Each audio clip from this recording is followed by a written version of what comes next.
A tranquil oil painting depicts the quiet defiance of colonists under the moon's pale glow, their faces set with grim determination as they heave chests of tea into the dark, swirling waters of Boston Harbor.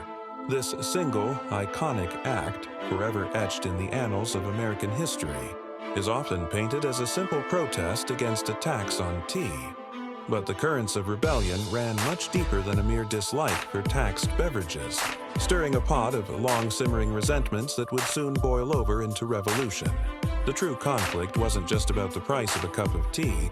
It was a battle for economic survival against the colossal might of the British Empire.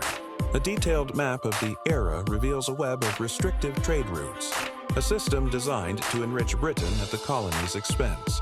The Tea Act of 1773 was the final straw, but it was part of a larger pattern of control. It granted the struggling British East India Company a monopoly on the American tea trade, allowing it to sell tea directly to the colonies and bypass colonial merchants. This move wasn't just an insult. It was a direct threat to the livelihoods of American traders, smugglers, and shopkeepers who formed the backbone of the colonial economy.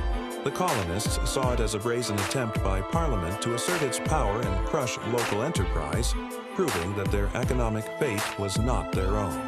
In the bustling streets and smoky taverns of Boston, whispers of discontent grew into a roar of organized defiance. The faces of men like Samuel Adams and the Sons of Liberty were not just angry, they were resolved, filled with the fierce conviction of those fighting for their future. As news of the tea ship's arrival spread, town meetings swelled with passionate citizens.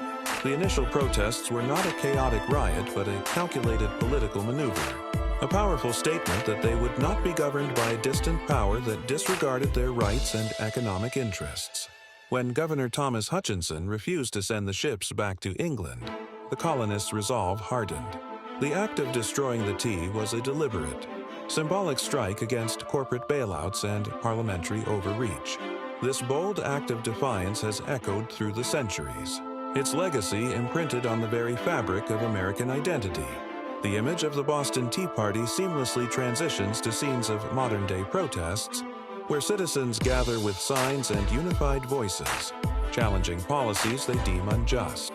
The core principle remains unchanged: the right of the people to resist economic and political impositions they believe are enacted without their consent. From the cobbled streets of colonial Boston to the paved avenues of today, the spirit of that protest endures. It serves as a potent, enduring reminder that when people feel their economic freedom and right to self-determination are threatened, they will not remain silent.